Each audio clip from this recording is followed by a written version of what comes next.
Bom dia, meus irmãos. Graças a Deus já estamos aqui para estudar a palavra de Deus mais uma vez, aprender dela.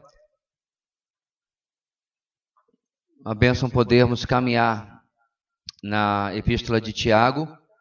E hoje estará conosco o irmão Rendel trazendo a lição número 11. Ok?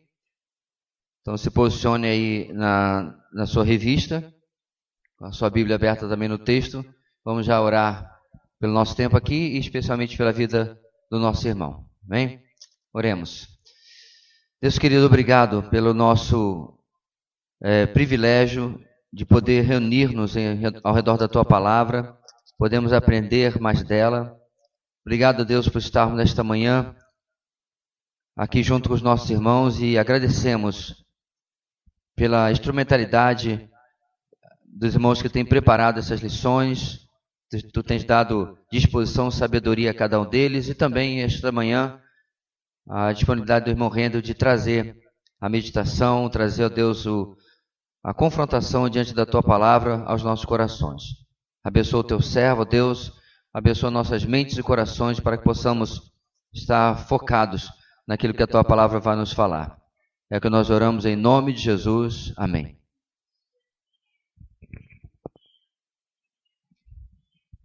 Bom dia, irmãos. Graça e paz, nosso Senhor Jesus. Amém.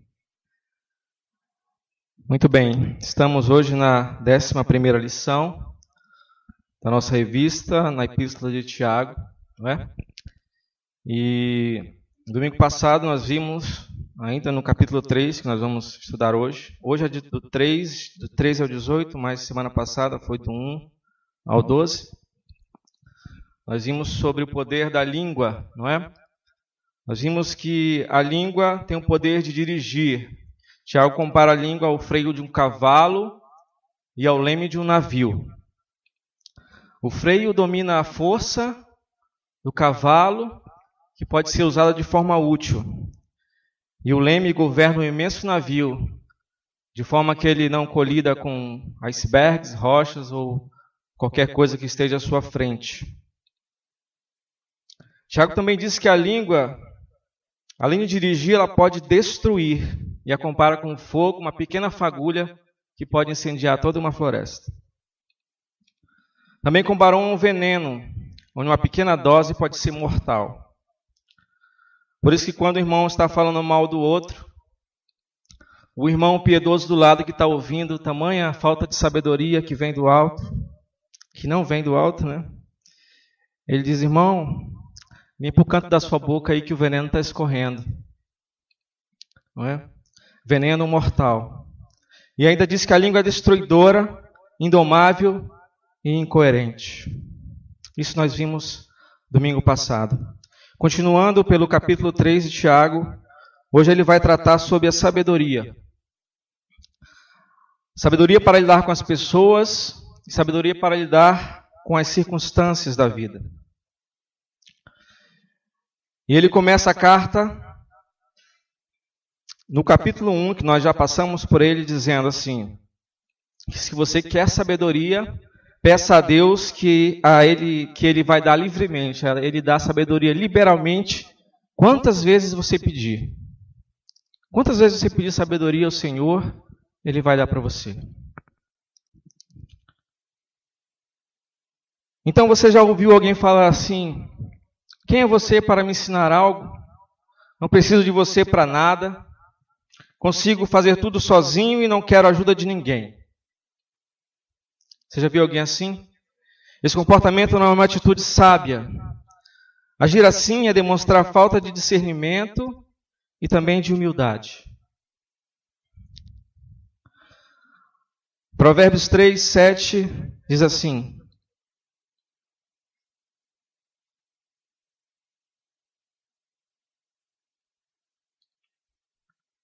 ajuda aqui, Edris. Como é que está aqui?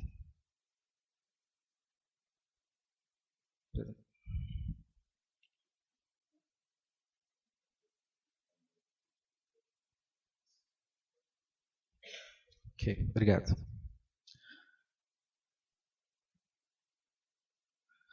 Então, Provérbios 3, 7 nos diz assim: não seja sábio aos seus próprios olhos, tema ao Senhor e evite o mal. Ou seja, não se acha sábio demais, não acha que você já conhece tudo, não acha que você não precisa de uma instrução, até por aquilo que você já viu, né?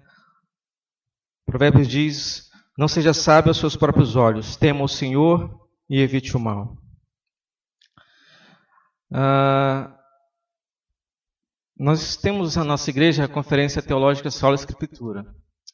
E na segunda edição dela, em 2015,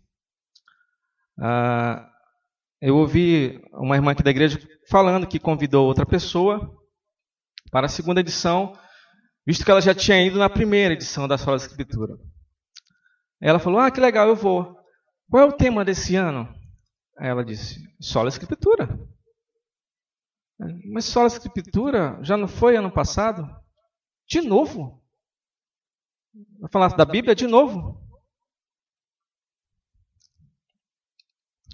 Sábia aos seus próprios olhos, achando que não precisa estudar a palavra, não precisa se aprofundar nas Escrituras. Irmãos, durante 43 semanas, nós estudamos, com a exposição do pastor, o livro de Marcos. Nós passamos 43 semanas para estudar 16 capítulos. E só abrindo um parênteses aqui, essa exposição em Marcos me marcou e trouxe um aspecto interessante. Ela não seguiu continuamente. Nessas 43 semanas, o pastor viajou, preletores das conferências pregaram aqui, falaram. E exatamente no domingo de Páscoa, sem planejamento algum, sem pastor fazer uma jogada cronológica para coincidir a data, exatamente no domingo da ressurreição, domingo de Páscoa, ele estava pregando o último capítulo que tratava exatamente da ressurreição. Isso foi um aspecto interessante que é memorável assim, nesse estudo de Marcos. Então nós passamos 43 semanas para estudar 16 capítulos. E a pessoa, na segunda edição da Sola Escritura, já cansou.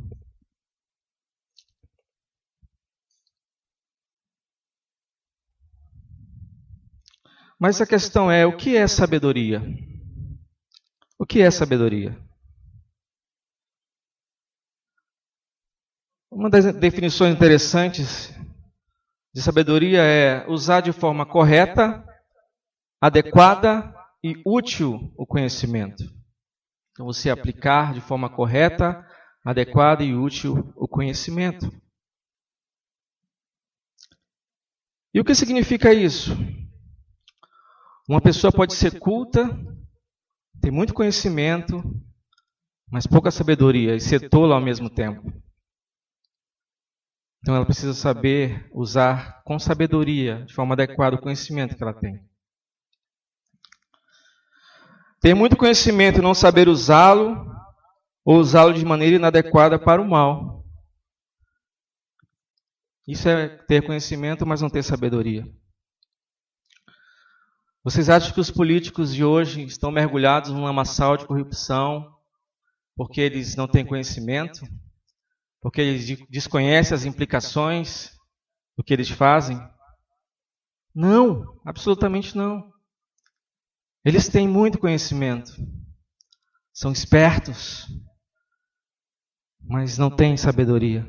Sabedoria do alto, que vem do alto, não tem.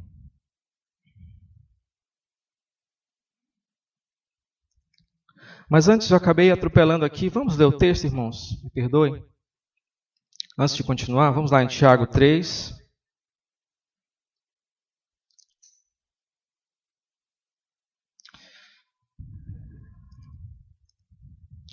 Tiago 3, de 13 a 18.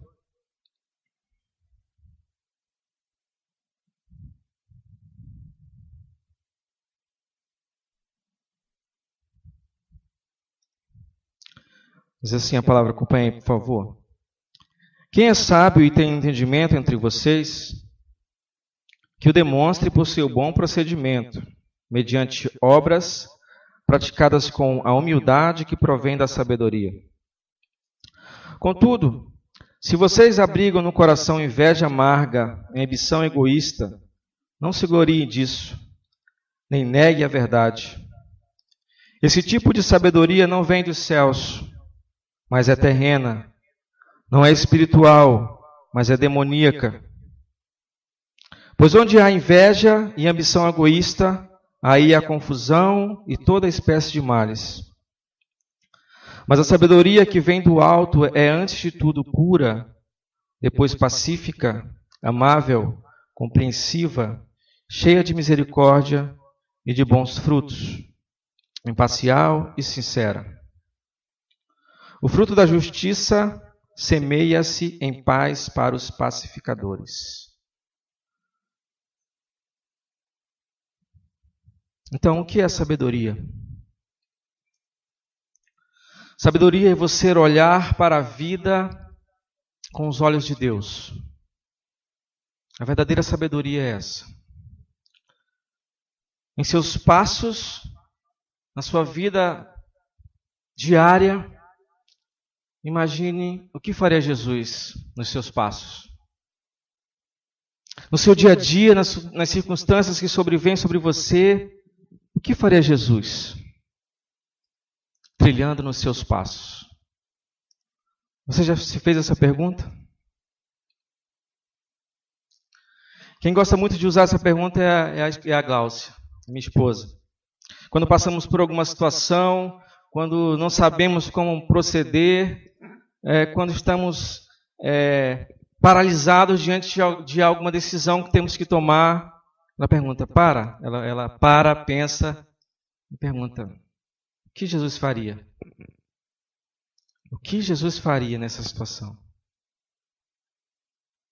Então nós olhamos as coisas, as circunstâncias com os olhos de Deus.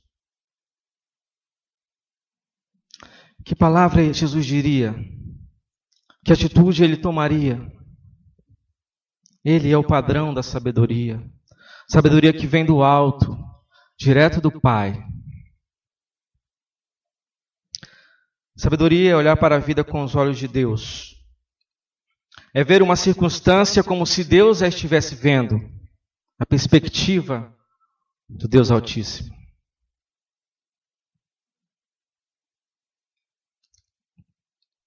Eu trouxe um trecho de um filme aqui, Nos Passos de Cristo, o que você faria? E para que você entenda, eu vou resumir rapidamente. Só um trecho você não vai entender se você não viu o filme ainda. É a história de uma comunidade, de uma igreja, onde o pastor, ele tragicamente perde a mulher, o filho, a filha, o filho, e os irmãos da igreja também, eles agem de forma insensata, eles têm uma sabedoria tola, uma sabedoria falsa, que não provém do Senhor. Eles são insensatos, eles fazem coisas que desagradam ao Senhor. Em meio a isso, o pastor perde a família e também se sente abandonado pelo Senhor, se sente desanimado em continuar com o seu ministério, não entende por que o Senhor fez aquilo. E nesse cenário tem um homem que ele é um andarilho e ele pede emprego e ele está com problema de saúde. E ele sai perguntando e pedindo ajuda para cada membro dessa igreja, inclusive para o pastor. E muitos nem ligam para ele, fazem vista grossa. O pastor o atende, mas com muita má vontade. E nesse trecho do filme, ele entra na igreja e ele fala da atitude insensata de cada um deles. E ele pergunta, o que Jesus faria? Será que Jesus faria isso que vocês fazem? Vamos ver aqui, só um rapidinho. God's praise and when he first began.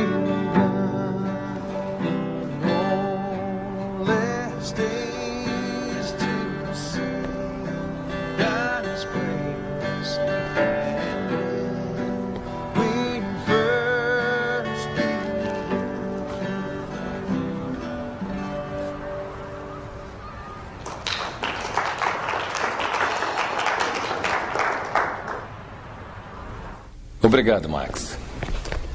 Esse é o último domingo do Max conosco. Ele vai seguir a carreira de músico e desejamos sorte a ele. Eu tinha todo um sermão preparado para vocês hoje, mas às vezes é melhor falar logo ao invés de ficar escondendo.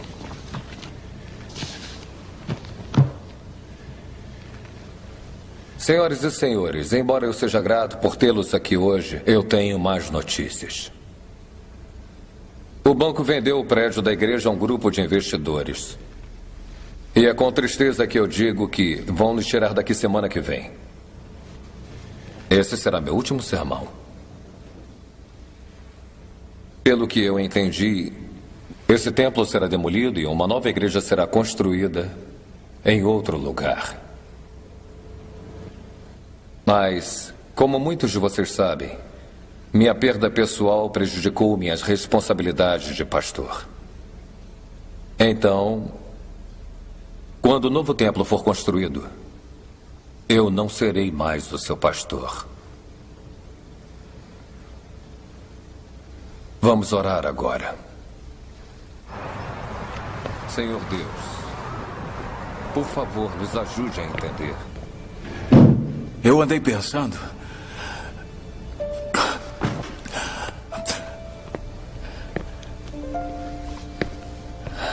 Se eu morrer dentro dos próximos dias, o que é provável que aconteça, eu gostaria de ter o prazer de poder dizer minhas últimas palavras em um lugar como esse. Eu não sei exatamente o que faz de um homem menos digno de salvação do que o outro. Vocês sabem? Eu estou na cidade há alguns dias tentando encontrar trabalho e durante esse tempo todo eu não ouvi nenhuma palavra de conforto ou compaixão a não ser do seu pastor, que disse que sentia muito por mim e que esperava que eu encontrasse trabalho em algum lugar. Eu entendo que vocês não possam parar suas vidas para arrumar trabalho para os outros. Mas o que sinceramente me intriga é o que significa seguir Jesus.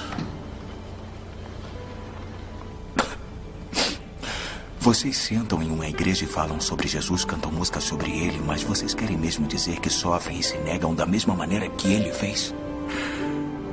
Estou mesmo seguindo o exemplo dele? Ele teria considerado a demolição de uma igreja para que fosse construído um cassino no lugar. Ele teria sido subornado por políticos corruptos e teria publicado fotos comprometedoras em seu jornal. Ele teria usado os seus dons divinos para desviar os jovens. Ele colocaria os outros na rua por causa de uns trocados. Ele teria abandonado sua congregação e sua comunidade na hora em que mais precisassem por causa de seus problemas pessoais. Como seria o mundo hoje se todos tentassem fazer o que Jesus fez?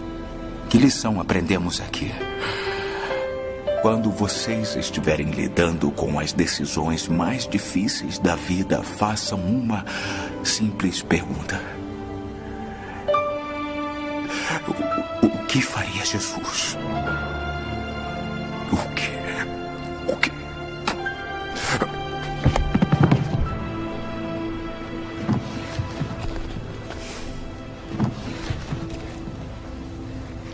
O que faria Jesus?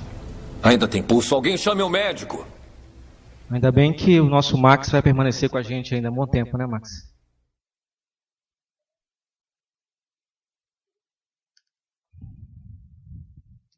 Eu estou me sentindo um analfabeto digital aqui.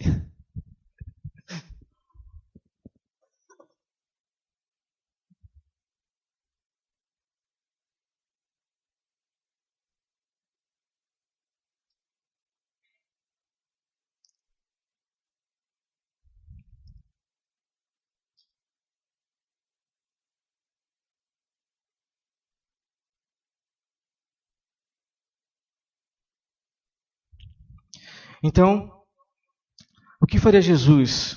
Essa é a pergunta que nós devemos nos fazer. Porque ele agiria com sabedoria.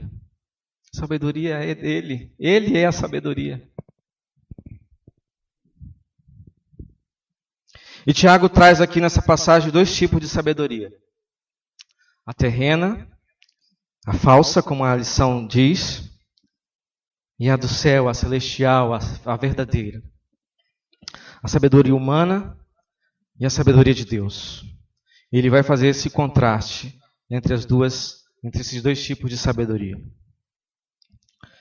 E a pergunta que deve permear o nosso ser é: que tipo de sabedoria governa a nossa vida?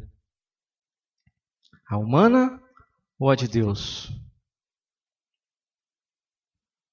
Pelos frutos produzidos em nossa vida, nós podemos constatar que tipo de sabedoria tem predominado em nós. Pelos frutos, nós podemos ver se a fonte da nossa sabedoria é terrena ou é celestial. É falsa ou verdadeira. Então, no versículo 13, ele faz essa associação da sabedoria com o conhecimento, ou com o entendimento, ou com a inteligência. Observem. Características do verdadeiro sábio, seguindo a sequência da sua revista. Versículo 13. Quem é sábio e tem entendimento entre vocês, que o demonstre por seu bom procedimento mediante obras praticadas com a humildade que provém da sabedoria. Em outra versão, quem dentre vós é sábio e inteligente? Em outra versão, quem de vocês é sábio e possui inteligência? Então ele faz essa comparação entre sabedoria, conhecimento, inteligência e entendimento. São coisas distintas, mas que caminham ou devem caminhar juntas.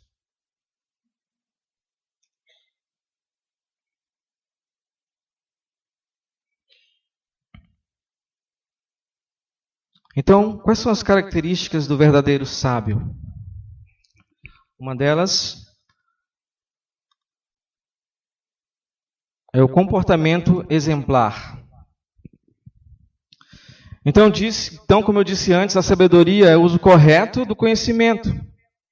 Esse conhecimento, esse entendimento, essa inteligência que Tiago narra aqui. Então, ele não quer saber o seu QI, ele não quer saber o quanto você é inteligente, quantos livros você consegue ler num ano, quanto de informação você consegue armazenar. Ele diz: demonstre, me mostre que você é sábio e inteligente. Demonstre que você é sábio com suas ações e procedimentos. Detalhe, em humildade. Não há lugar para arrogância, para pretensão, para se achar. O sábio se revela com suas ações, mediante as suas obras. Quem é sábio? Aquele que vive corretamente e aquele que pratica corretamente. Uma vida prática, reta, justa, correta. Outra característica do verdadeiro sábio é comportamento humilde. Proceder humilde não é aceitar todo tipo de injustiça, ou ser indiferente aos acontecimentos que nos cercam, ou aceitar tudo, se comportar como um trouxa. Não é nada disso. Ser humilde não é ser inativo diante dos acontecimentos ou inoperante. É exatamente o oposto. É agir de maneira gentil e mansa diante das circunstâncias. Agir de maneira gentil e mansa diante das circunstâncias. Reconhecer as limitações e fraquezas é um bom começo para ser humilde. Reconhecer nossas limitações e fraquezas. A autossuficiência e a petulância são atitudes opostas ao comportamento humilde. Não condiz com sabedoria celestial. Então, a primeira aplicação que a lição nos traz é a seguinte: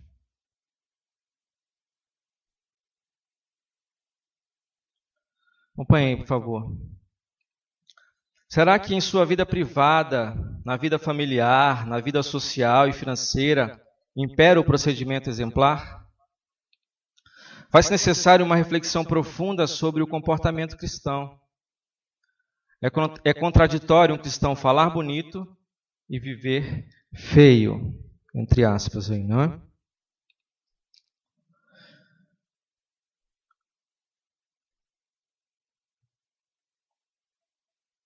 Então nós vimos as características do verdadeiro sábio, agora nós veremos as características da falsa sabedoria, da sabedoria terrena, da sabedoria humana. Versículo 14. Mas, se tendes amarga inveja e sentimento faccioso em vosso coração, não vos glorieis nem imitais contra a verdade.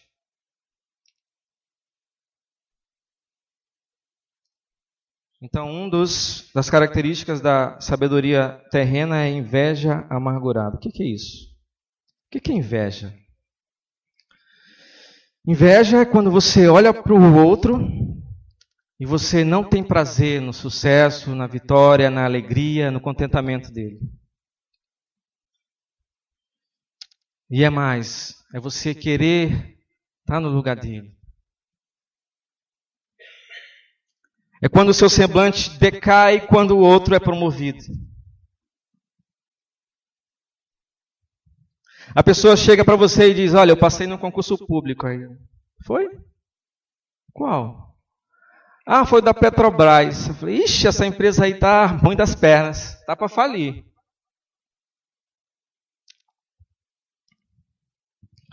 Você está mal porque o outro está bem.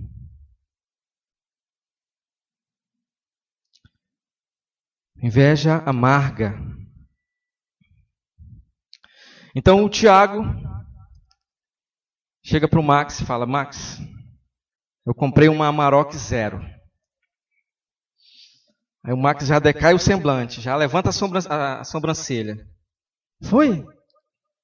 Rapaz, o pessoal, eu andei lendo a revista Quatro Rodas, o pessoal não aceitou muito bem a Amarok não. Diz que se rodar muito o pneu desgasta. Se correr muito a suspensão solta do nada e capota. Aí o Tiago já se assusta, né? Com a amargura, com a inveja amargurada do Max.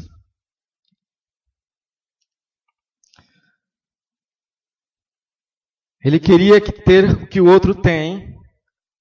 E como ele não consegue, como ele não tem ainda, ele coloca defeito amargo, ele coloca situações para denegrir, para botar para baixo. Ele não se alegra com o outro. Ele se sente mal com alguma conquista de outra pessoa.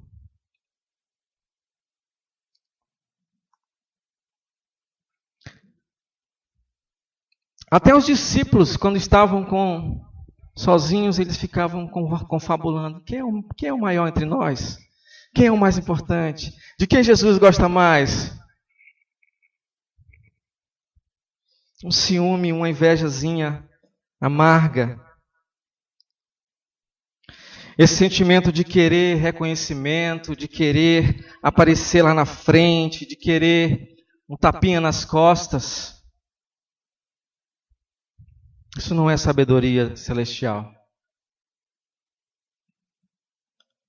Veja os fariseus. Eles olhavam para os outros e diziam: que gente ruim, né? Olha só para nós estamos bem, nós somos virtuosos, nós somos bonitos, nós oramos, nós jejuamos, nós estamos bem na fita, nós temos crédito com o Senhor, não é?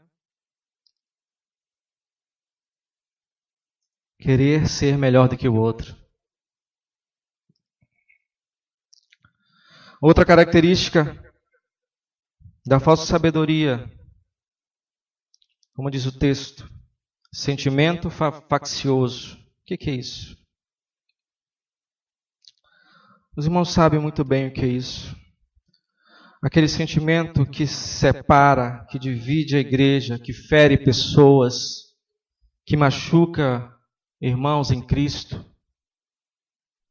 Porque a visão dele tem que prevalecer, as coisas têm que ser do jeito dele, o gosto dele tem que prevalecer. Então, quando isso não acontece, há divisão, há sentimento de facção.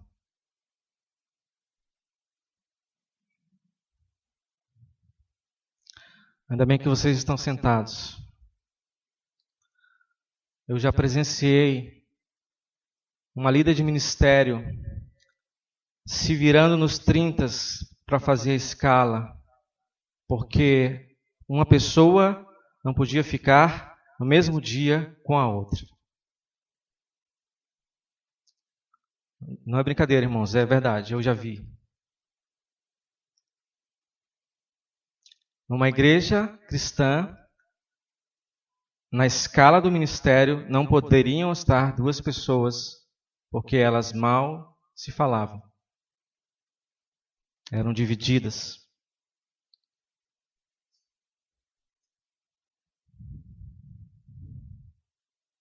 Uma comunidade que não vive a unidade, deixa de desfrutar a maravilhosa bênção do Senhor. Viver assim é viver em desacordo, em desarmonia. Sempre um grupo visando seus objetivos, seus interesses, buscando ser melhor do que o outro. Meu grupo de vida é o melhor. Não, meu grupo de vida faz e acontece. É o melhor das galáxias.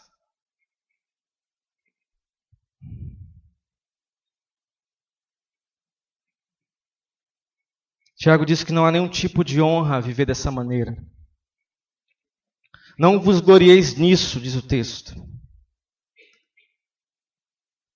Versículo 14, acompanha aí, por favor. Não vos glorieis nisso.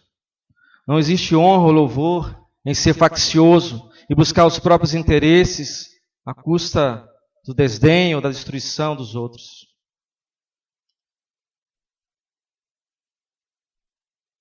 Viver assim, queridos, é mentir contra a verdade.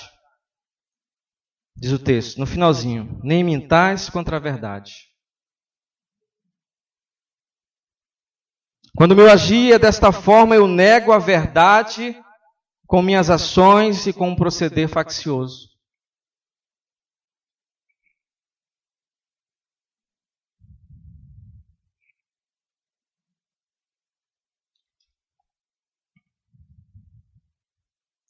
Acompanhe na sua revista aí, por favor, na página 54.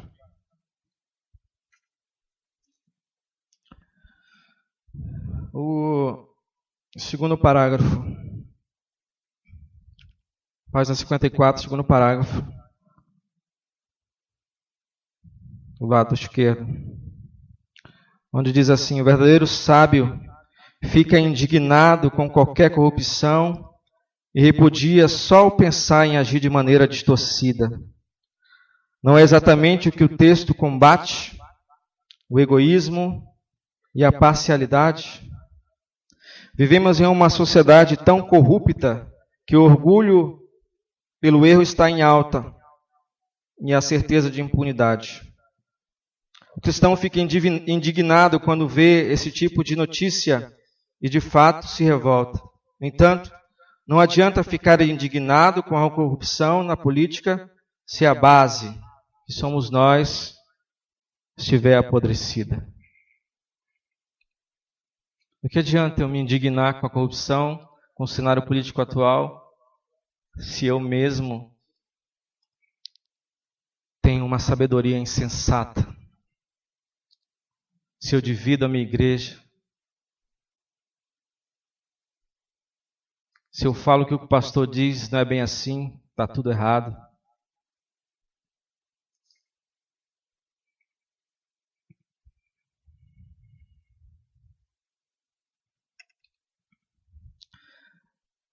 Isso não é de hoje, queridos. Paulo já falava na igreja de Coríntios sobre essas divisões, sobre essas facções. Vamos ver lá?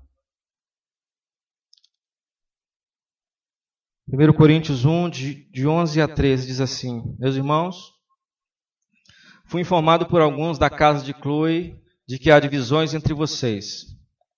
Com isso, eu quero dizer que cada um de vocês afirma: eu sou de Paulo, eu sou de Apolo, eu sou de Pedro, eu sou de Cristo. Acaso Cristo está dividido? Foi Paulo crucificado em favor de vocês? Foram vocês batizados em nome de Paulo? Panelinha, irmãos. Não, eu gosto mais da irmã Ana Lúcia. Eu sou da Ana Lúcia, da irmã Ana Lúcia. Eu só ando com a irmã Ana Lúcia, o grupinho dela.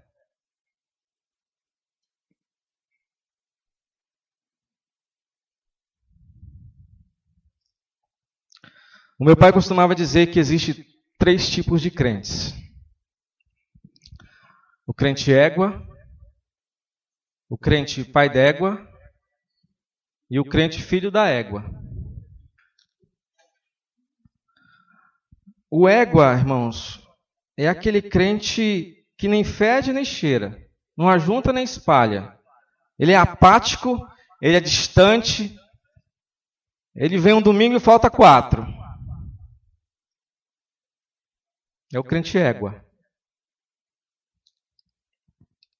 O pai d'égua é aquele proativo, é aquele sempre disposto a servir, é um crente sábio, ele não entra em contenda com ninguém, ele é humilde, ele é compassivo, ele é amoroso, ele entende as limitações suas e dos irmãos.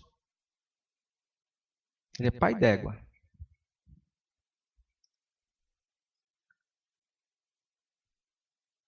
E o filho da égua, ele é o antagonista, é o do contra. Tudo está ruim. Ele fala mal do pastor, ele fala mal da liderança pelas costas, ele promove divisões, fofocas, contendas no seio da igreja. Ele não tem sabedoria celestial. A sabedoria dele é terrena, é insensata, é falsa.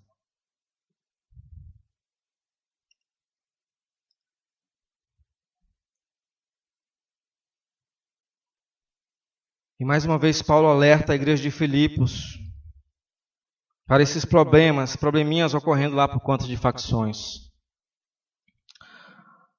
Lá tinha gente que só trabalhava, só servia se o grupinho aparecesse. Se fosse chamado lá na frente, queria reconhecimento, senão não trabalhava não. Partidarismo.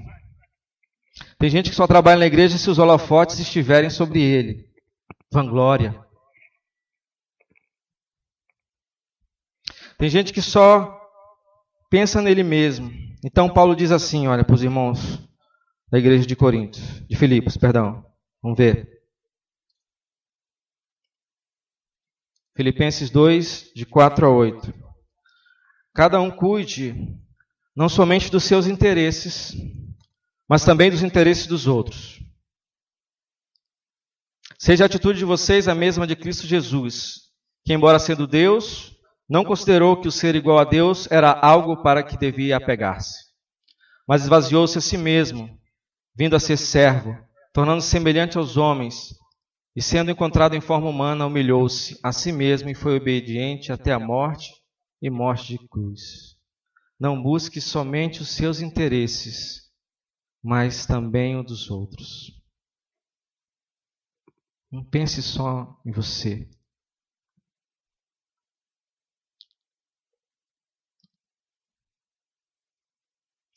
A sabedoria terrena, ela vai pensar primeiro no eu. Farinha pouca, meu pirão primeiro.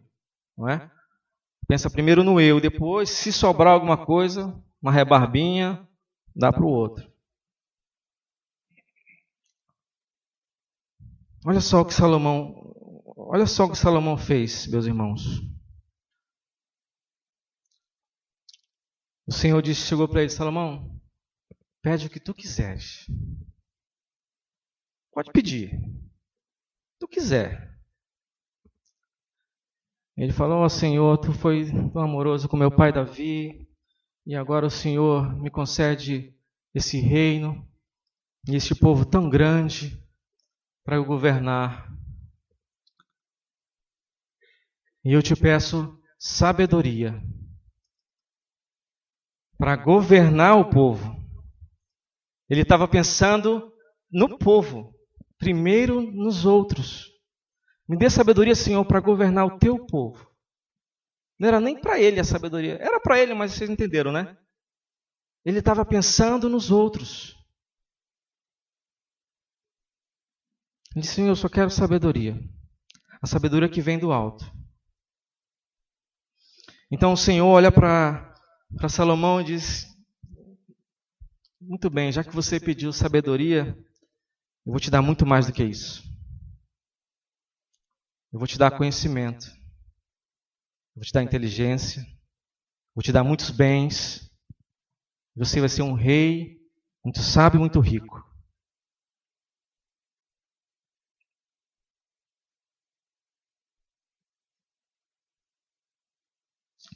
E este mesmo Salomão, em Provérbios, ele faz comparações entre o tolo e o sábio. Veja o que ele diz.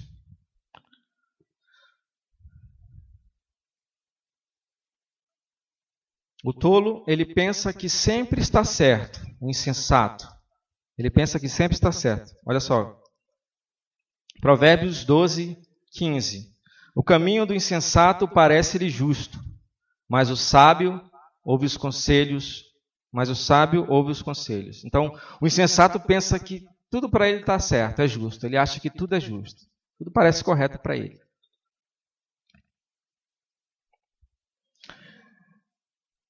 E eu queria ler aqui uma definição de discernimento,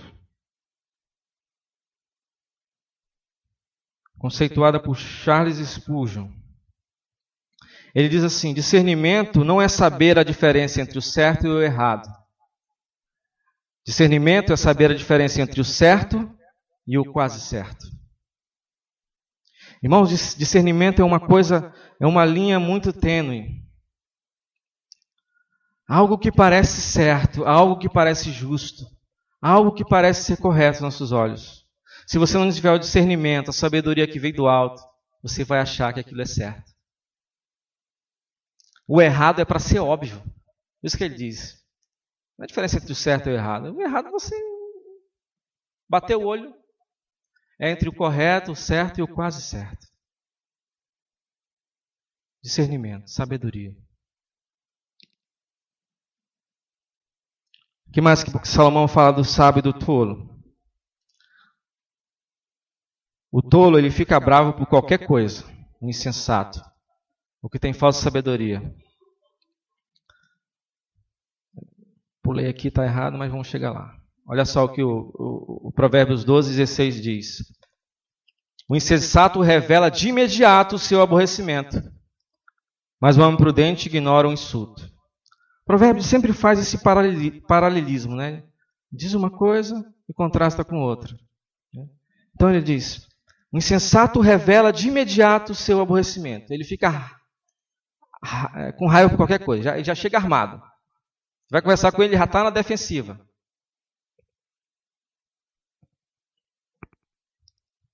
Ele faz coisas sem pensar. Provérbios 13, 16. Todo homem prudente age com base no conhecimento, mas o tolo expõe a sua insensatez. Ele age conforme der na telha, não consulta o Senhor, não consulta o conselho de um amigo na fé. Segunda aplicação desta manhã, nessa lição de hoje.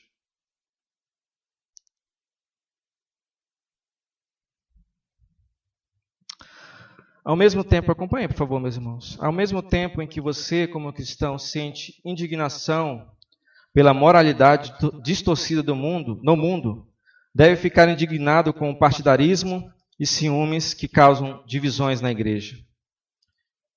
E pedir a Deus que você mesmo não seja um catalisador desses problemas, cuidando para não buscar cargos a qualquer custo, derrubando a qualquer um para alcançar seu objetivo. Que a sua ênfase seja erradicar as amarguras e contenciosas disputas que despedaçam a igreja. Isso é muito sério, irmãos. Que nós façamos uma autoanálise, uma autorreflexão, em que nós temos contribuído, ou em que nós temos atrapalhado a unidade, a comunhão da nossa igreja.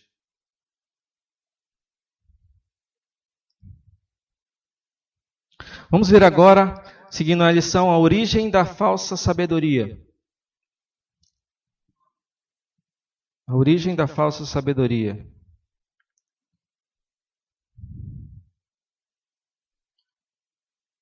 Versículo 15. Esse tipo de sabedoria, a falsa, né? Está até entre aspas na NVI. Não vem do céu, mas é terrena. Não é espiritual e é demoníaca. Em outra versão, você vai encontrar assim, na revista atualizada: esta não é a sabedoria que desce lá do alto. Antes, é terrena, animal e demoníaca. Você encontra aqui a palavra animal.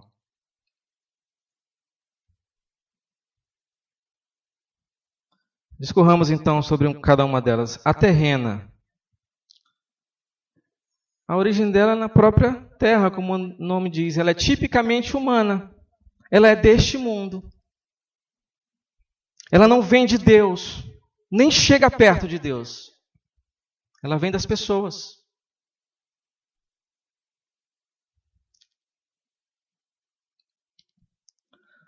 Aqui é a sabedoria dos espertos, não é? O ímpio chega para você e diz: rapaz, você não é esperto não, hein? Você é meio bobão, hein? Sai antes da hora do trabalho, sem teu chefe ver, cara, dá para fazer. Sai antes, ele não vai nem perceber. Ser inteligente para o mundo é conseguir passar na prova colando sem ninguém saber. É esperto demais.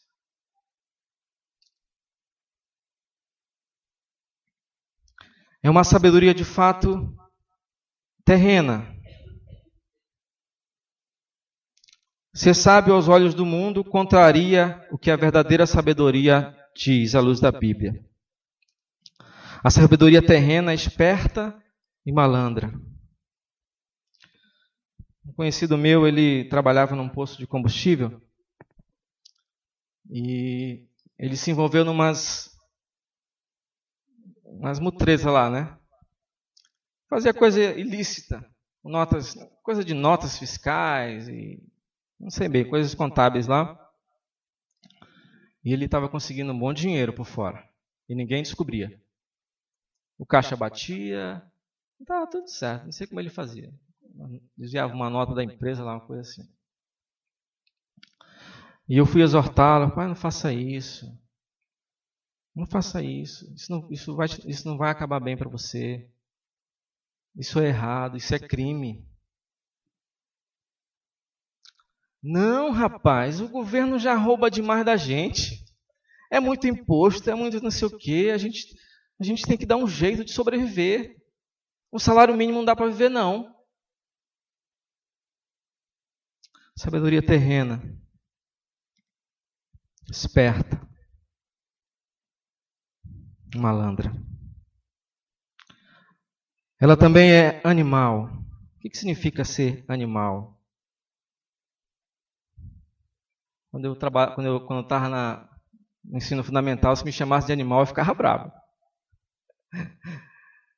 Tem gente que chamou de animal? Seu animal, né? É um filho das trevas, né?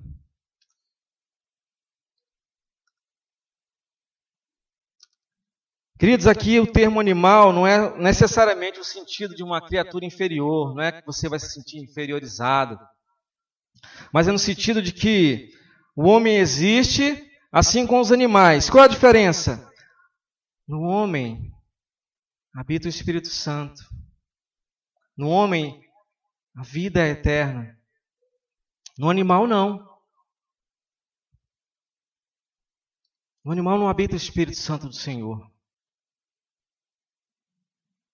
Então, quem não tem a sabedoria verdadeira é um animal. Porque a sabedoria dele não vem do alto. Ele não consegue tê-la.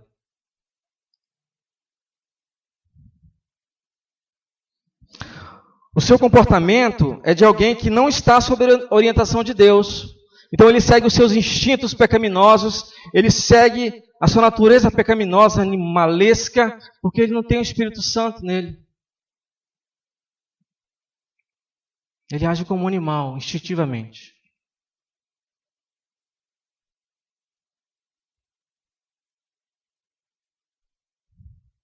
E ela é diabólica ou demoníaca, como diz a NVI.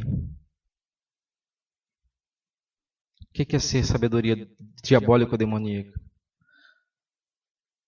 É aquela filosofia que vai de encontro, se choca com tudo aquilo que provém das Escrituras. Tudo que não está de acordo com as Escrituras, tudo que não vem das Escrituras, vem de quem? Do diabo.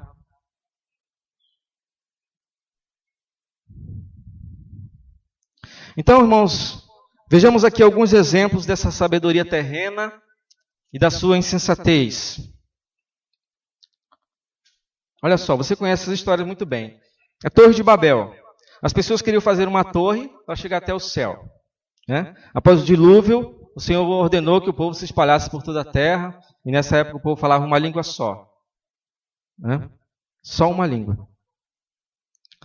Mas o Senhor ordenou que eles se espalhassem sobre toda a terra. Não, a gente quer ficar aqui. A gente vai construir uma torre que vai chegar até no céu. Claro que não ia chegar até no céu, né? Mas era uma grande torre e eles acreditavam que poderiam estar mais perto de Deus ou dos deuses deles. Eles se desviavam por caminhos tortuosos, não é? E eles queriam ser reconhecidos pela magnitude daquela torre. Ia ser uma torre colossal. E nós vamos ficar aqui, nós vamos nos firmar aqui nesse local aqui. E o Senhor viu aquela insensatez e disse: não. Confundiu a língua deles, eles não conseguiam se entender na construção e a torre não foi para frente. Insensatez. Não consultaram o Senhor, sabedoria terrena.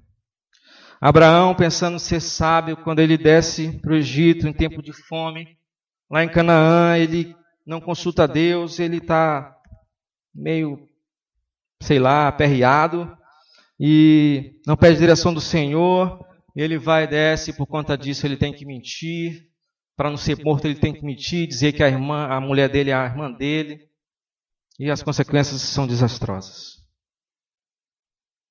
Um momento de insensatez. Um momento de falta de sabedoria do alto. Não buscou o Senhor, não pediu sabedoria, que Ele dá livremente, liberalmente, é só pedir. Quando Davi se propôs a lutar contra Golias, o que Saul fez? Colocou nele aquelas armaduras, aquela espada pesada que ele mal conseguia levar, e ele não sabia usar aquilo. Ele disse: não vou lutar com isso não.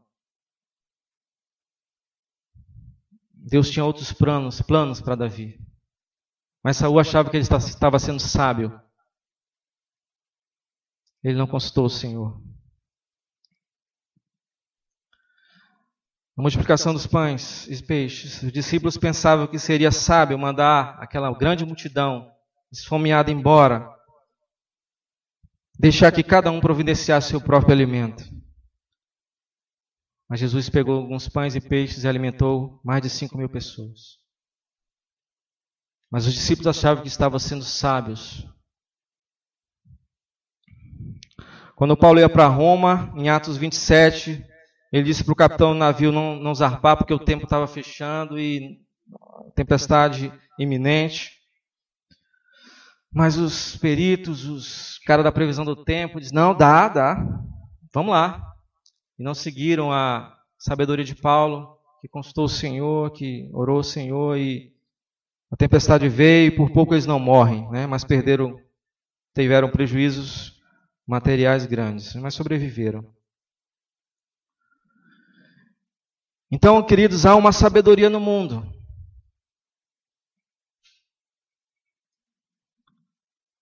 Alguém pode ler para mim, por favor? 1 Coríntios 1, o 20 e o 21. No microfone, se possível. 1 Coríntios 1, 20 ao 21.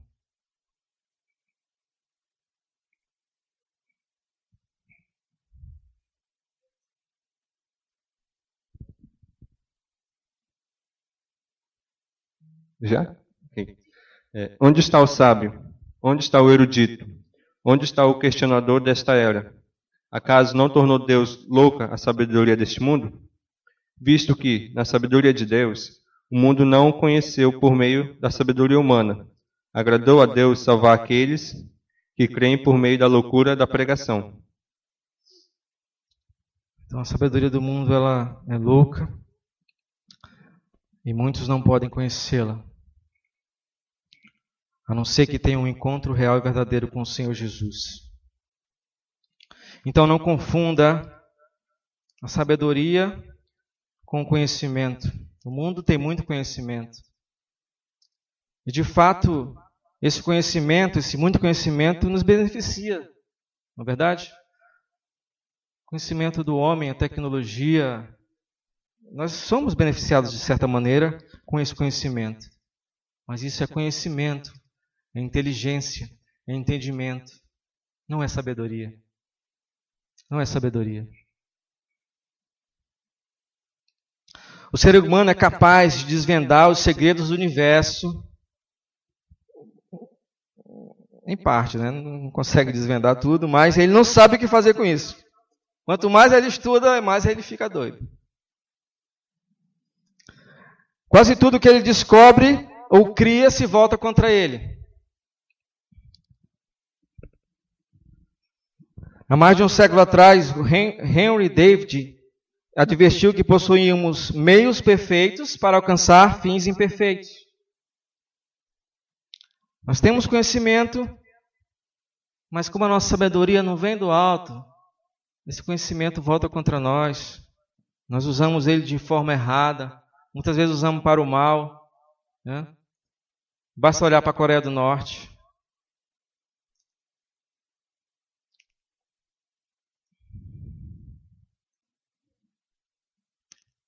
Então vejamos aqui também, irmãos, alguns pontos na história que refletem essa sabedoria terrena, em alguns momentos históricos da nossa humanidade. Esse conhecimento, essa inteligência humana, que é uma sabedoria falsa, animal e demoníaca.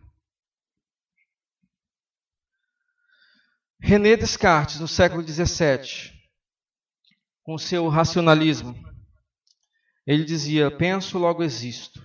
O homem é o centro de todas as coisas, o homem é a medida de todas as coisas, a razão humana é quem decide tudo. É o tribunal, é o STF, Tribunal Supremo. A razão. Na Inglaterra, David Hume, o patrono dos agnósticos, ele dizia o seguinte: quem queima um livro de teologia está fazendo um enorme bem para a humanidade. Não sabe o bem que está fazendo para a humanidade se queimar um livro de teologia. Ele achava que crer representava o último estágio da decadência intelectual do ser humano. Crer em um Deus Criador. Era um atraso intelectual.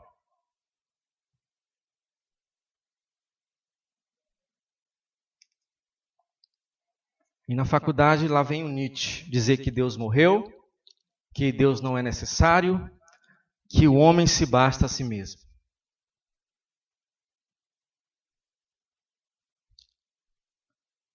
Depois vem Thomas More falar da utopia de um mundo perfeito criado pelas mãos do homem.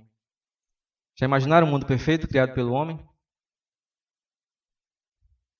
Só no mundo maravilhoso de Bob, né? É Bob, Thiago?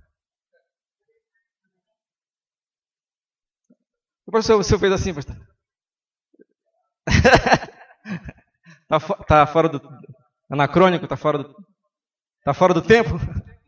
Tá.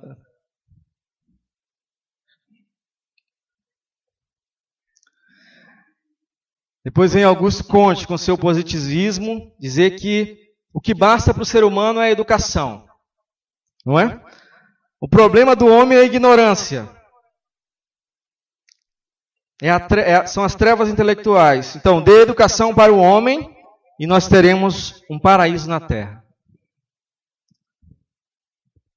Nessa questão, preparando aqui essa lição, eu lembrei de um exemplo que o pastor deu. Eu não vou lembrar os detalhes, vou pedir para ele falar. Aquele dos trilhos, que o preso trabalhava nos trilhos e depois mandou ele para a faculdade. Se ele fosse para a faculdade, né? Pode ir. Tem o microfone aí, pastor, por favor. Olha só que interessante. O Conte dizia, dê educação, né? Tire o homem da ignorância e você vai ter um paraíso na terra. A ilustração, na verdade, essa é uma ilustração de Charles Spurgeon, que dizia que se você pegar um assaltante, um ladrão dos cravos, dos trilhos, né, que eram valiosos, era o cravo que prendia o batente no trilho, para evitar que os trilhos saíssem do padrão, né? Da bitola, como se diz. Se você pegasse esse ladrão, em lugar de mandá-lo para a prisão, mandasse para uma das famosas universidades da Oxford, por exemplo, na Inglaterra, quando saísse de lá, ele roubaria toda a ferrovia. A educação não reformaria, apenas aprimoraria o mal, a maldade que ele já tinha. Perfeito. Aí vem Darwin, publicando os seus estudos sobre a origem das espécies, não é? E ele vai dizer que nós precisamos mais de Deus, porque nós conseguimos saber de onde nós viemos já. Nós temos como saber de onde nós viemos. Deus não precisa mais existir, não. Nós temos a origem de tudo já. Depois vem o Freud, o pai da psicanálise, dizer que Deus é uma criação nossa. Né, irmã Ana Lúcia? A gente cria Deus. Deus é coisa da nossa cabeça.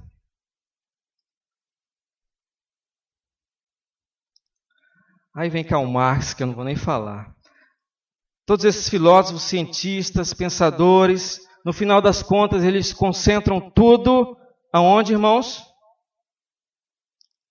No homem, nele mesmo. Tudo gira em torno do homem. Não há espaço para Deus na sabedoria terrena.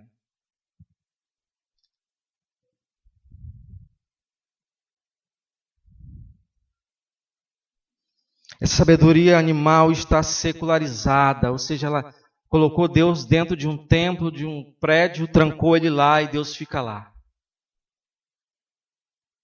Não tem mais nada a ver com a sua vida, Deus. Ele está lá naquela igreja, preso, trancado.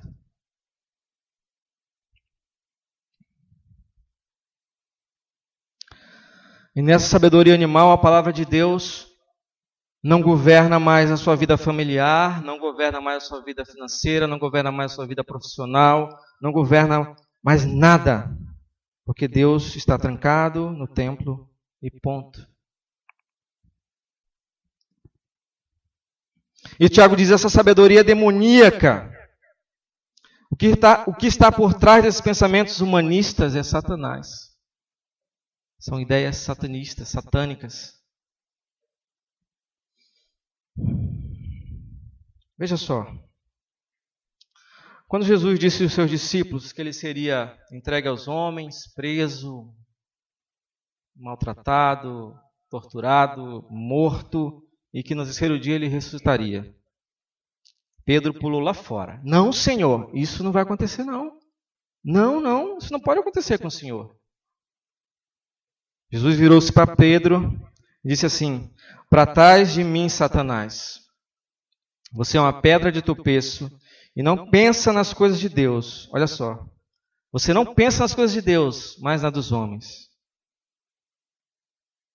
A proposta de Pedro era absolutamente humanista. Ele estava afastando a cruz de Cristo, ele estava afastando o Calvário, substituindo a cruz pelo humanismo. E Jesus chama esse humanismo de Pedro de satânico. Jesus não está dizendo que Pedro é de Satanás ou que Pedro está possuído. Não. É o que ele está falando. É a sabedoria insensata que ele está pronunciando, que vem de Satanás, que queria afastar Jesus da cruz.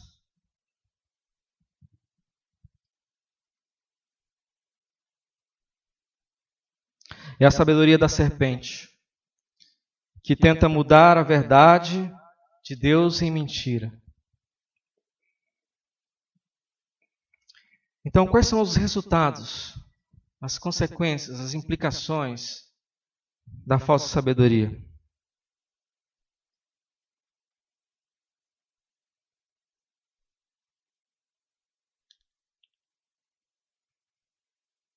Versículo 16: Pois onde há inveja e ambição egoísta, aí há confusão e toda espécie de males. Consequências da falsa sabedoria. Confusão, queridos. Olha só. Confusão é distúrbio, desordem.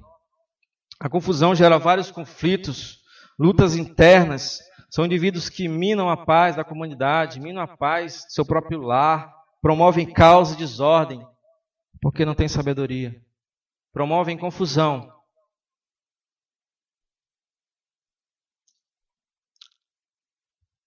E o texto diz também, toda espécie de males, ou coisas ruins em outras versões, que eu acho que é a NVI.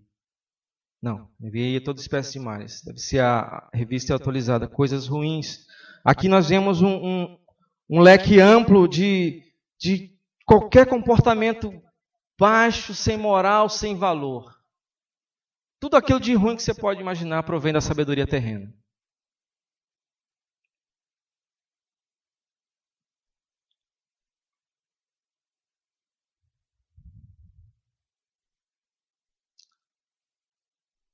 Queria ver a participação de vocês também. Vou contar um exemplo de sabedoria insensata minha, tá bom? Olha só que ridículo. Quando eu era adolescente, na igreja, filho de pastor, e eu não me lembro, sinceramente, eu não me lembro a circunstância exata. Mas olha o que nós fizemos, eu e mais um grupo de uns 6 ou 7 adolescentes insensatos, não sábios. A gente queria protestar. Eu não me lembro, que eu tentei puxar. A gente queria protestar com alguma coisa da igreja. Então, na IBD, irmãos, a gente se vestiu de preto. Sem brincadeira. A gente se vestiu de preto. Cada um pegou uma blusa preta. E na IBD a gente foi lá para frente, sentou no banco da frente. E o filho do pastor era o primeiro da fila. Gente, que tolice.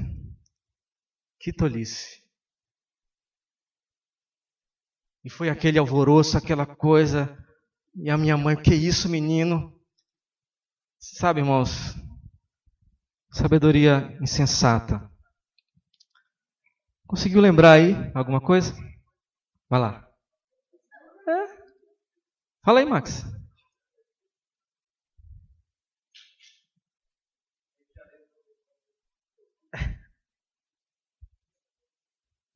É tão novo e já tem tanta coisa. Eu aí não dá para lembrar de.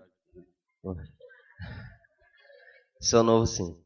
E não, é o que eu já até comentei que eu achava quando eu era mais novo, adolescente, eu achava bonito quem tinha a resposta na ponta da língua, né?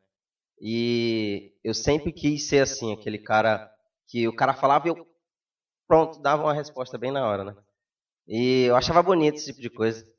E eu cheguei a fazer isso, né? Cheguei a agir dessa maneira. E em alguns casos, porque eu tentava, tipo, ficava em casa treinando. Se fulano falar isso, eu falo isso. Se fulano falar isso, eu falo isso. Mas, infelizmente, eu treinava porque eu não era tão prático assim. Eu acho que hoje eu entendo que Deus me colocou dessa forma sem poder responder, porque seria pior, né? Eu que não treinava, né? O cara tão...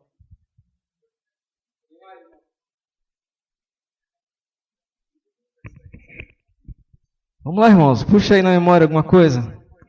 Pode ser uma sabedoria do alto também. Não tem problema não. Você não vai se vangloriar não. Pode contar uma sabedoria do alto aí, alguma coisa assim. Aquela que você fez assim e o Senhor falou: servo bom e fiel, é isso aí. Só eu e o Reino vamos começar o pecado aqui, é? Vai lá, Luma. Quem é, pastor, que você falou que vai falar? Ah, me ajuda aí, André.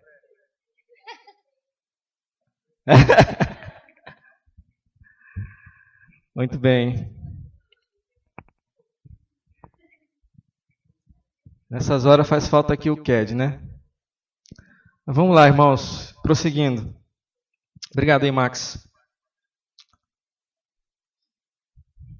Onde é que eu parei aqui? Deixa eu me achar. Então, esses são exemplos de falsa sabedoria, ok? Bom, vamos para a última aplicação da lição. Acompanhe aí.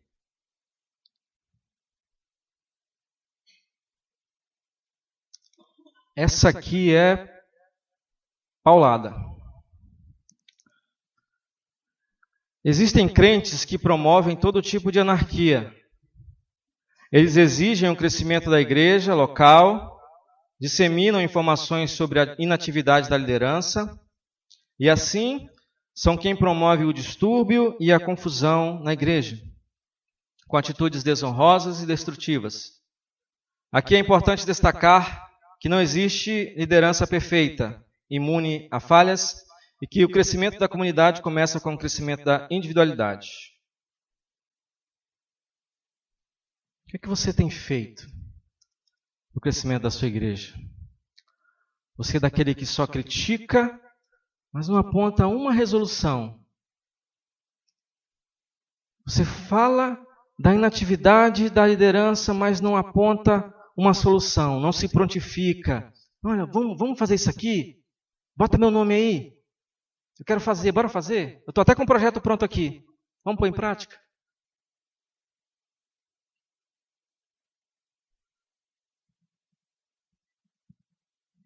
O que você tem feito para ajudar no crescimento da sua igreja?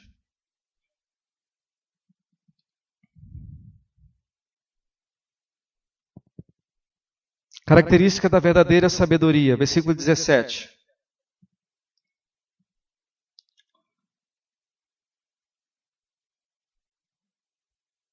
Versículo 17. Mas a sabedoria que vem do alto, olha só que maravilha, é antes de tudo pura, depois pacífica, amável, compreensiva, cheia de misericórdia e de bons frutos, imparcial e sincera.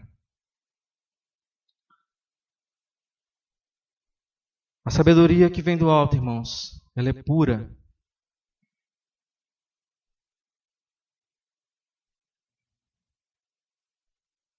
E a pureza não combina, e a sabedoria não combina com imoralidade. Ela é pura, imaculada. Ela é livre de qualquer mancha moral. Ela é pacífica. Você quer saber se uma pessoa é sábia? Vê se ela vive criando confusão. Vê se ela é encrenqueira. Vê se ela fica tentando achar chifre em cabeça de cavalo. Criar confusão por qualquer coisa. Vê se no ambiente onde ela chega, vem uma nuvem negra assim, parece, todo mundo se transtorna. Quando ela chega, as relações ficam estremecidas. Não tem paz. Não é pacífica.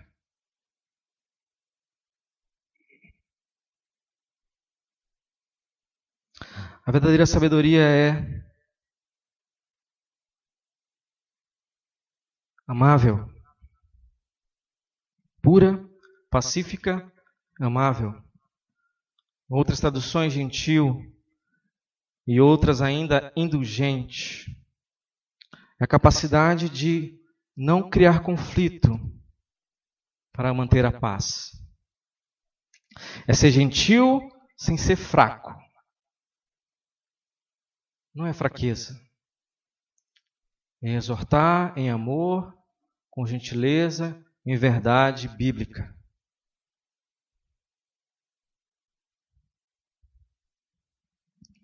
A sabedoria que vem do alto, ela é compreensiva. Em outras traduções, dócil. Em outras ainda, tratável. Sabe a pessoa que tem trato? Aquela pessoa que está disposta a ouvir, aquela pessoa que está disposta a aprender de maneira humilde os verdadeiros ensinamentos, quando está errada, ou mesmo quando não está errada. Ela é tratável, ela é uma pessoa compreensiva, ela é dócil, ela é sábia.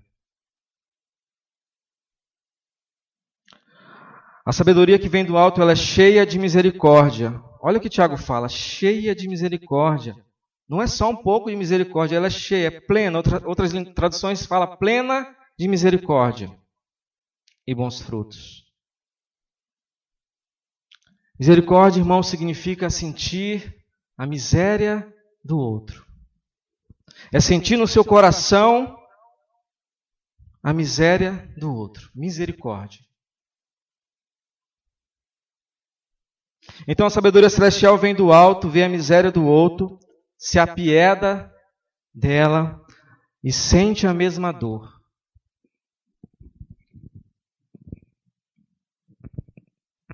É um exercício de alteridade, ver o outro, a diferença do outro, a alimentação, a miséria e se apiedar dela, se colocar no lugar do outro. Alteridade. A sabedoria que vem do alto, ela é imparcial. Ela é livre de qualquer preconceito.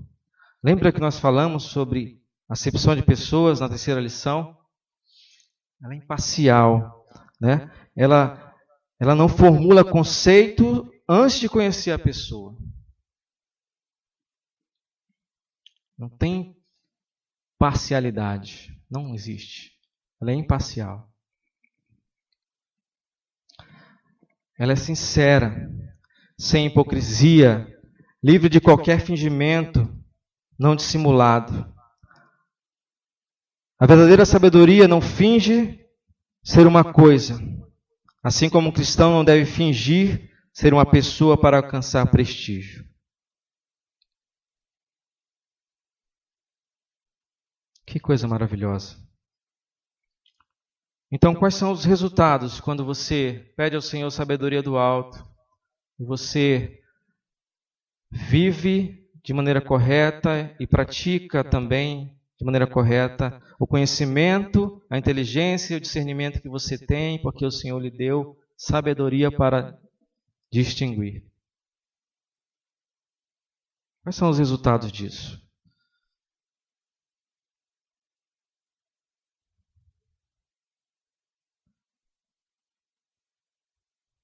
Versículo 18. O fruto da justiça semeia-se em paz para os pacificadores. Você vai ter, querido, você vai colher fruto de justiça. A gente colhe o que a gente semeia, né? O sábio semeia justiça, ele não semeia pecado. Ele semeia paz, ele não semeia amargura, dissensão, a inveja amargurada. Ele não semeia guerra, ele semeia paz. Então, o que você semear, você vai colher. E a sabedoria do alto só tem coisas retas, justas. Então, você inevitavelmente vai colher frutos de justiça.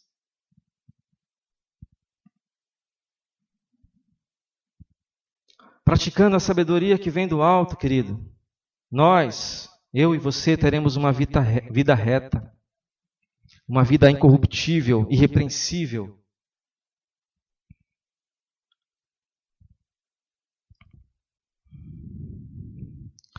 Uma pessoa sábia é reconhecida pelo seu correto proceder, pela sua vida piedosa, pelo seu testemunho, pelo seu exemplo.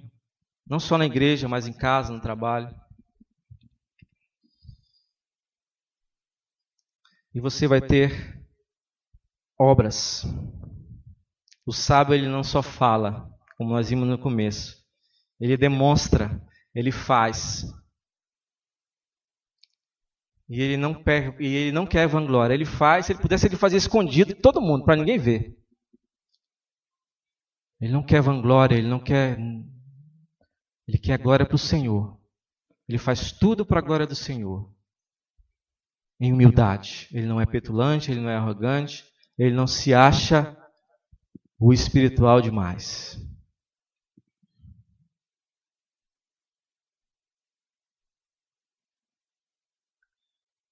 Então, queridos, encerrando aqui, a nossa sabedoria, a sabedoria que vem do alto, ela é muito mais do que o conceito, irmãos. A sabedoria que vem do alto, ela é uma pessoa. Ela é o próprio Senhor Jesus.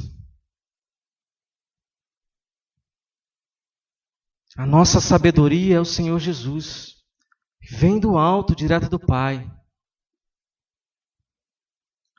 Então façamos uma autoanálise nossa. Verifiquemos o nosso proceder. Que sabedoria tem predominado na nossa vida?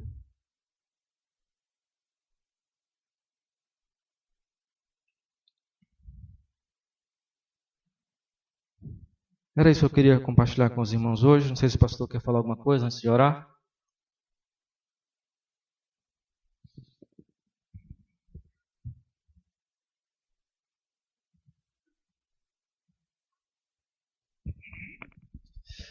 Amém, meus irmãos. Como todo o nosso material em Tiago, mais uma vez uma lição importantíssima. E como nós nos advertimos quando começamos, há tantas semanas atrás, este é um livro, obviamente uma lição de EBD extremamente prática. E é óbvio que o que Tiago está falando não é que o conhecimento não tem valor, e o irmão Rendo bem destacou isso. É a falta de habilidade em usar este conhecimento e transformá-lo em sabedoria. E o irmão Rendo apontou muito bem em que sabedoria é uma pessoa, porque se você lembrar bem, sabedoria é diversas vezes citada, tanto em Provérbios quanto em Eclesiastes. E mais de um teólogo já escreveu como que Jesus é a personificação daquilo que Salomão escreve. Ele é a sabedoria em forma, literalmente, né, em forma de gente. Então, quando nós estamos sendo sábios, nós estamos nos assemelhando ou buscando ser a imagem de Cristo, né, a estatura de varão perfeito, como Paulo coloca. E outra coisa que eu queria destacar também, meus irmãos, é quando nós ouvimos esses conceitos, nós temos que combater na nossa mente alguns preconceitos sobre esses termos. Então, quando o mundo pensa em uma pessoa sábia, ele pensa naquela pessoa zen, né? Aquela pessoa meio deslocada desse mundo, né? Quase que anda um palmo do chão, porque não pode tocar na matéria, uma ideia meio agnóstica, né, de que a matéria é ruim, então tem que estar divorciada. Essa não é a ideia. Da mesma forma, quando alguém pensa de alguém humilde, né, é alguém que fala manso, né, e tal, assim, não muito macho, porque muito macho não parece humilde, né, aquela pessoa bem...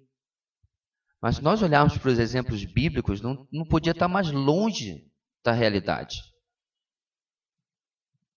Moisés era chamado o homem mais manso da terra. E ele é um homem que, descendo do monte Sinai, num rompante de ira, que, de novo, pastor, como alguém pode ser humilde e irado ao mesmo tempo? Pois é, os nossos preconceitos. Num rompante de ira, ele quebra as tábuas da lei, vendo o povo ali em idolatria e orgia. Esse é o termo hebraico do que estava acontecendo no arraial de Israel. Só não estava lá comendo um salgadinho, tomando um suquinho de maná, não. A coisa estava feia. Então você vê, meus irmãos, Jesus que diz, aprendam de mim que sou manso e humilde de coração, quando vê o que estão fazendo com a casa do Senhor naquele tempo, né? O templo, dá uma peia em todo mundo, uma sova, uma pisa, para eles aprenderem que aquilo ali era o lugar santo. Na cara dos fariseus, ai de vós. Então você vê, meus irmãos, o conceito do mundo de humildade, de mansidão, de sabedoria, são conceitos muito distorcidos. O desafio cristão é combinar essas coisas. O desafio cristão é o que está em Efésios. Irem-se, mas não pequem. Peraí, eu só consigo fazer uma coisa ou outra. Pois é, porque o nosso padrão está do mundo. E essa sabedoria que Tiago está falando aí, meus irmãos, se mostra, como o professor destacou, destacada desse mundo. Não é animal, não é terrena. Então, é um enorme desafio, com absoluta certeza. E às vezes a gente, meus irmãos, quando está crescendo, né? Quando eu era mais novo e tal, a gente fica, lê o texto assim, não, agora eu vou ser uma pessoa sábia. A gente pensa num estereótipo, a gente pensa num comportamento que não dura nada, porque é fabricado, é artificial, né? É só aquela coisa, você foi num congresso, aí o preletor de adolescente falou sobre a vida sábia, aí você agora sai do seu quarto no dia seguinte, sendo agora um adolescente sábio. Eu não vou jogar bola, porque agora eu sou sábio. Então é estereótipo, é coisas externas, coisas artificiais. O que eu quero dizer aqui, meu irmão, é que não é uma lição de EBD que vai transformar você numa pessoa sábia. Na verdade, nada do que nós vimos nessas 11 semanas vai fazer você aquilo. Isso aqui é, no máximo, um ponto de partida de algo que, se ainda não está acontecendo na nossa vida, precisa acontecer. E a gente precisa dizer, Senhor, eu preciso tomar mais atenção nisso daqui. A palavra de Deus, meus amados, ela é nada mais como um espelho. E nas semanas que temos estudado em Tiago, ou em Oséias, ou em Marcos, ou em qualquer outra coisa, o necessário é que o estado da nossa vida seja revelado, seja passado para nós, né? Tá feia a coisa. Precisa de uma mudança. E aquilo se torne para nós esse projeto, eu vou cuidar disso aqui. Eu estou dizendo isso, meus irmãos, porque alguém me pediu 3 mensagens para colocar em um canal que a pessoa tem, de pregadores batistas e tal. E aí eu fui dar uma olhada, né? Nós já estamos chegando a 5 anos de gravação e John Wesley dizia que se você, depois de 5 anos, jogue todas as suas mensagens fora, comece de novo. Eu posso fazer isso, mas não vou jogar fora um acervo de 5 anos nesse ponto, né? Mas, quando eu estava dando uma examinada, nós já tivemos uma senhora de uma caminhada aqui. Filipenses inteiro, 1 de João inteiro, Judas, Jonas, Malaquias, Esdras, Neemias, Marcos. E o interessante para um pregador é olhar e dizer assim, rapaz, eu estou precisando dar uma olhada nisso aqui de novo, na minha vida.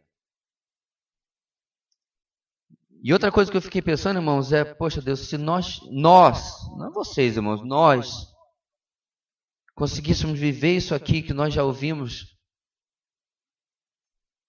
Irmãos, são quase 300 mensagens. Isso é muita coisa.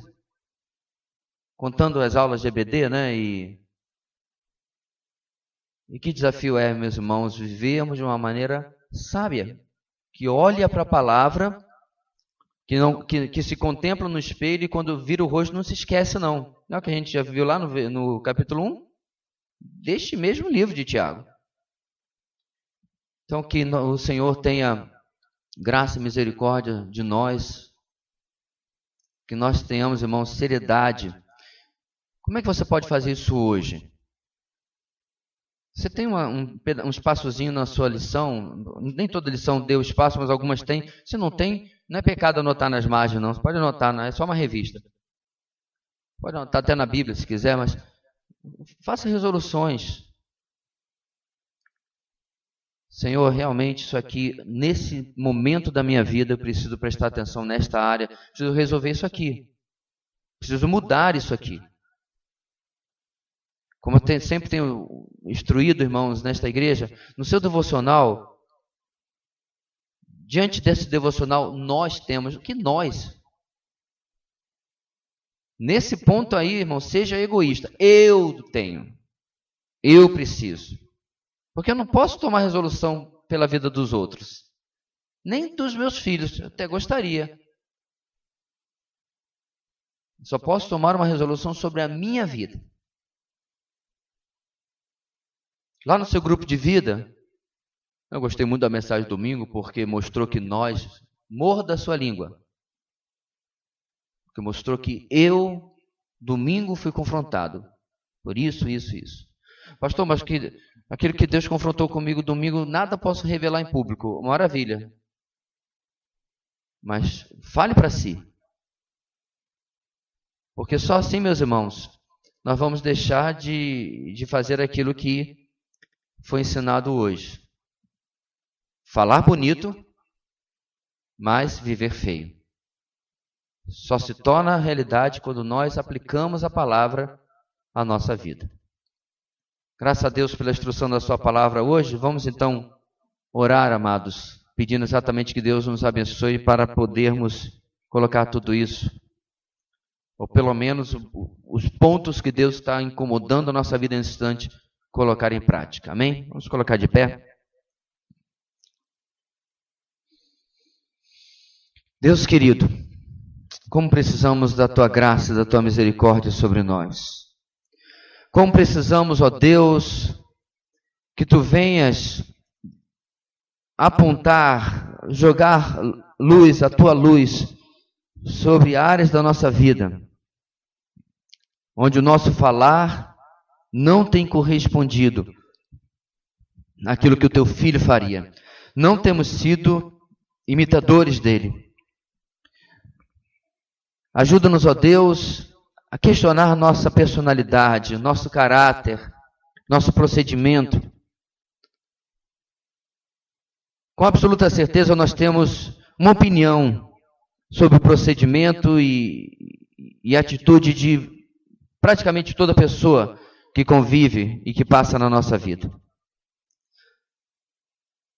Mas, ó Deus, a despeito disso, que sejamos muito mais atentos, severos, contundentes com a nossa vida.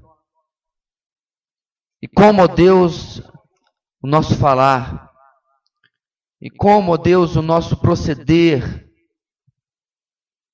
impacta a vida das pessoas. Muito obrigado, ó Deus, mais uma vez, pela Tua palavra. Muito obrigado pela vida do Teu servo.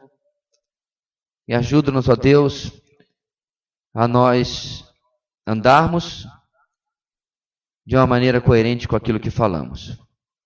É o que nós oramos em nome de Jesus. Amém.